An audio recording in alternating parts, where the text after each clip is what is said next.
जी को निज लोकन विरंची गए देवन यही सिखाय। राम का अवतार साकेत क्या है और भरतपाल जी किसका अवतार है? भगवान विष्णु का अवतार है। गुरु जी ने कहा। नमस्कार, मैं हूं शिवेंद्र और आप देख रहे हैं 10 सीजी खबर। छत्तीसगढ़ के प्रसिद्ध कथावाचक युवराज पांडे को कौन नहीं जानता। युवराज पांडे छत्तीसगढ़ के ऐसे युवा कथावाचक हैं जिनकी ख्याति केवल प्रदेश में नहीं पूरे देश में है।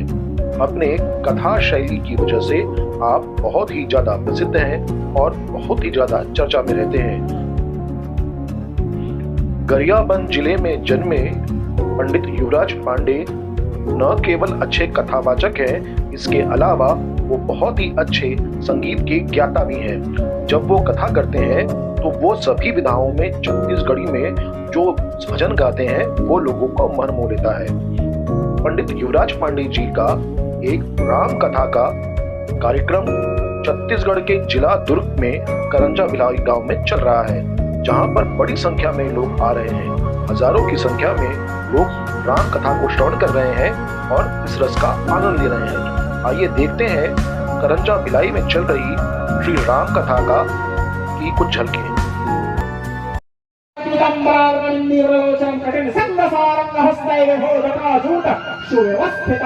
उनके सामने प्रकट हुए। अरे समझ, तो राम जी विष्णु जी के अवतार नहीं है, राम जी राम है। जब वो जन्म लेने वाले थे उस समय आकाशवाणी में सारे देवताओं को बोले थे एक और पॉइंट नोट करो। क्या आया समझ? अब अर्थ क्या है? अंशन सहित, यानी मैं अपने अंशों के साथ दिनकर वंश में, दिनकर अर्थात सूर्य का नाम है, सूर्य वंश में जन्म लूंगा। किनको बोले हैं? आकाशवाणी में बोले हैं भगवान ब्रह्मा जी को निज लोकन विरंची गए देवन यही सिखाय।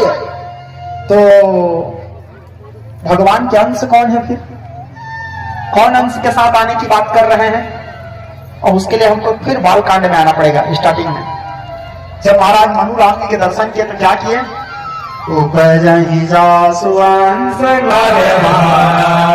उनके अंश से ब्रह्मा विष्णु महेश जन्म लेते हैं। यानी ब्रह्मा विष्णु महेश कौन है? राम जी के अंश है। राम जी विष्णु के अवतार नहीं है, राम जी के अंश विष्णु हैं। ठीक, मानस से बता रहा है। अब समझो, तो भगवान क्या बोले? मैं अपने अंशों के साथ में आऊंगा। इसीलिए भगवान अपने अंशों के साथ आए। राम जी तो राम बन के आए, उनके अंश कौन? उनके अंश भगवान विष्णु भरत बन के आए।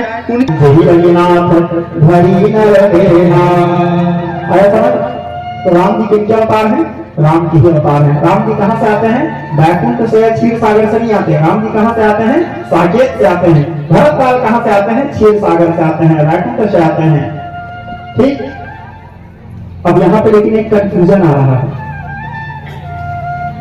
क्या कंफ्यूजन? सोच रहे एक बात है, आप लोग सोचना। नारद श्राप दिन एक बारा, ध्यान दो एक एक शब्दों को, फंसोगे भी आप लोग। समझ आएगा? बोले थे ठीक है। नारद श्राप दिन एक बारा, विधि लगी नाथ मनुष्य अवतारा। एक बार नारद के श्राप दिए थे, इसलिए भी भगवान विष्णु राम जी बन के आए थे। बात सही है, बरोबर है, कल कथा बताया। अब यहाँ आप लोग ये बताओ, नारद जी श्राप किसको दिए हैं? राम जी को दिए थे क्या? किसको दिए थे? कमलावती। क्योंकि नारद जी के साथ जो भी लीला किए थे कौन किए थे? भगवान कमलावती किए थे, राम जी नहीं किए थे। तो नारद जी किसको श्राप दिए थे?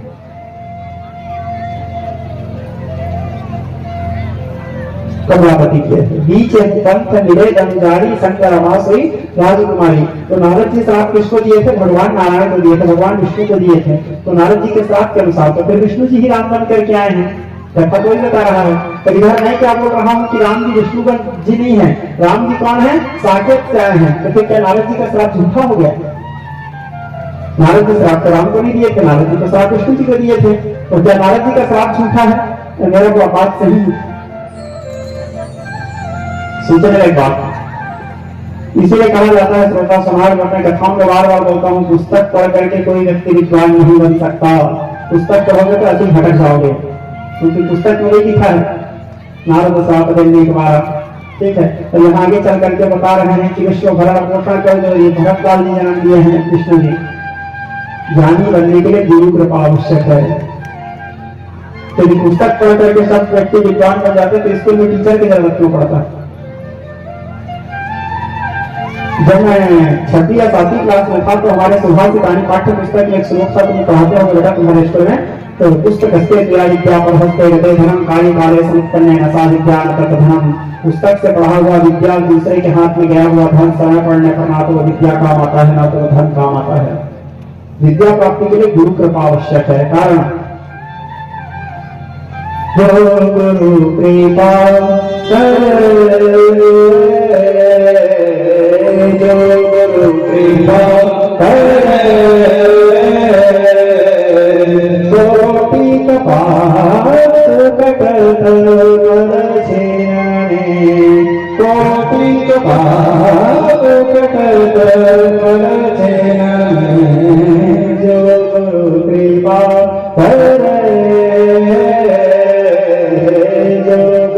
कृपा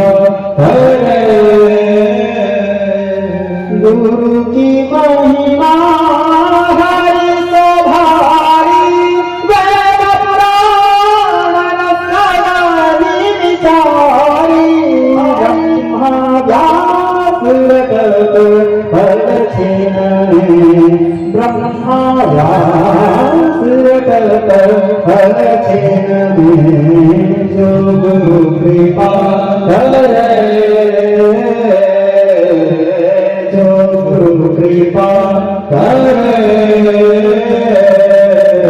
तो गुरु कृपा ही केवलम जीवन गुरु कृपा आवश्यक है। श्रोता समाज बिना गुरु के तो ब्रह्मा विष्णु महेश का उद्धार नहीं होता जी। तुलसीदास जी लिख रहे हैं बिना गुरु भवानी भीताराई की कोई जो विरंचे संकरा चाहे ब्रह्मा विष्णु और महेश भी क्यों हो, बिना गुरु के तारण तो उनका भी नहीं हो सकता। गुरु की आवश्यकता तो उनको भी है। तो जब गुरु कृपा होगा तब ये बात समझ आएगा। अब आप लोग समझो, नारद जी श्राप किसको दिए थे? विष्णु जी को, ठीक है, राम जी को नहीं दिए थे। साकेतार जी श्राप को नहीं दिए थे, छिरोवक साई विष्णु को श्राप दिए थे। तो फिर राम जी कैसे आए? राम जी इसलिए आए, जैसे कि उदाहरण के लिए समझो, आपके कान में भी किसी प्रकार का प्रॉब्लम हो गया है, घाव हो गया। अब आपके कान के उस घाव को ठीक करवाना है, ऑपरेशन करवाना है, तो आपको हॉस्पिटल जाना पड़ेगा। आप कान को काट के भेज दोगे क्या हॉस्पिटल इलाज करवाने के लिए? नहीं भेजेगा। भले कान में प्रॉब्लम है लेकिन इलाज करवाने के लिए आपको जाना पड़ेगा। जैसे आपके हाथ में कुछ परेशानी हो गया तो ये भी वो हाथ को दिखाना है, चेकअप करवाना है, इलाज करवाना है, तो आपको खुद को जाना पड़ेगा इलाज करवाने के लिए। हाथ को काट के नहीं भेज दोगे इलाज करवा के आ जाओगे। प्रॉब्लम भले आपके हाथ को हो, कान को हो, लेकिन इलाज करवाने के लिए आप जाओगे। ये हाथ क्या है? हमारा अंश है। कान क्या है? हमारा अंश है। बाल क्या है? हमारा अंश है। नख क्या है? हमारा अंश है। अंशी कौन है? हम स्वयं। भले अंश को प्रॉब्लम हो लेकिन उस अंश के प्रॉब्लम को ठीक करने के लिए अंशी को जाना पड़ेगा। श्राप भले अंश को मिले, श्रापोद्धार के लिए अंशी को ही आना पड़ेगा। श्राप भले नारायण को मिला है लेकिन श्रापोद्धार के लिए राम ही आएंगे क्योंकि विष्णु के अंश हैं। श्राप भले इनको मिला था लेकिन श्रापोद्धार के लिए नारायण ही आएंगे। नारायण को मिला था लेकिन श्रापोद्धार के लिए राम ही आए थे। साकेत से राम साकेताधीश हैं। साकेत क्या हुआ था उनका? आया समझ? अब कोई कंफ्यूजन नहीं है? हाँ ठीक है।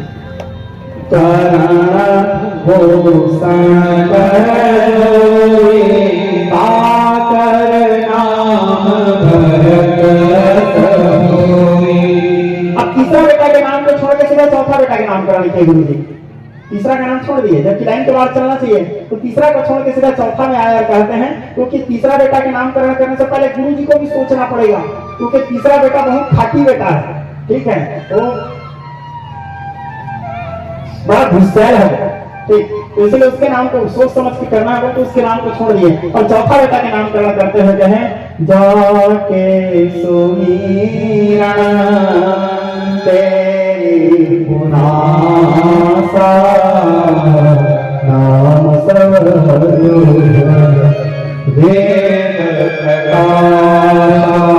जिनके नाम स्मरण करने मात्र से ही शत्रुओं का विनाश हो जाएगा, इसलिए इनका नाम होगा शत्रुघ्न।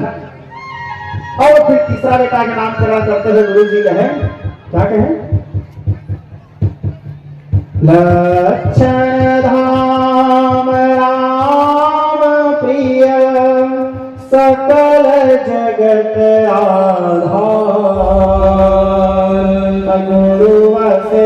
श्रेष्ठ तब राखे लक्ष्मण नाम उदार, लक्ष्मण नाम उदार। जो सभी लक्षणों से युक्त हैं, जो सारे जगत के आधार हैं, जगत को कौन धारण करके रखे हैं? शेषनाग। गुरु जी के नामकरण करने में चालाकी देखो, सकल जगत आधार, लक्षण धाम, सभी लक्षणों से युक्त हैं। राम प्रिय, राम को अत्यंत प्रिय होंगे, सकल जगत आधार। गुरु वशिष्ठ तब राखो लक्ष्मण नाम उदार, इसका नाम होगा लक्ष्मण। चारों भाइयों के नामकरण हुआ। नामकरण करने के बाद यज्ञ पूजा आदि संपन्न हुआ, ब्राह्मणों को दान दक्षिणा दे करके दान धर्म करके विदा किए। उसके बाद जब चारों भाई थोड़े से बड़े होने लगे, चारों भाई वहां पर सुंदर लीला मंचन करने लगे, पालना में झूला, भगवान को पालने में डाल करके रघुनाथ जी को पालना में झुलाने लगे, झूला झुलाने लगे। कैसे झुलाते हैं? जहाँ झूले लक्ष्मण राम अयोध्या में गए हैं डोलना, जहाँ झूले लक्ष्मण राम अयोध्या में गए हैं डोलना, जहाँ झूले लक्ष्मण राम अयोध्या में गए हैं डोलना, जहाँ झूले लक्ष्मण राम अयोध्या में गए हैं अयोध्या में गए हैं डोलना, अयोध्या में गए हैं डोलना, अयोध्या में गए हैं डोलना, अयोध्या में गए हैं डोलना, जहाँ झूले लक्ष्मण राम अयोध्या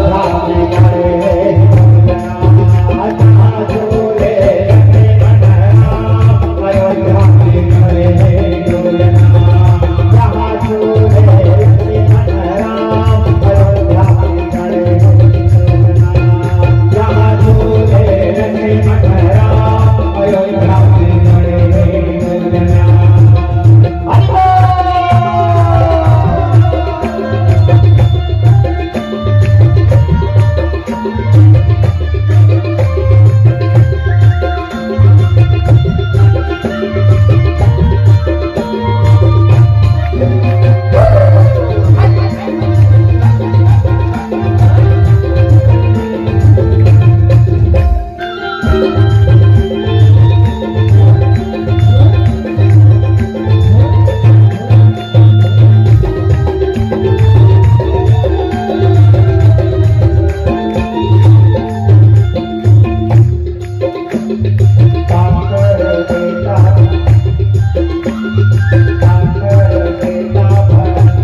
लक्ष्मण राम अयोध्या में गए हैं डोलना, जहाँ झूले लक्ष्मण राम अयोध्या में गए हैं डोलना, जहाँ झूले लक्ष्मण राम अयोध्या में गए हैं डोलना।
होने लगे, अपने घुटने के बल चलने लगे। भगवान शंकर कथा सुनाते हुए कहने लगे, उमा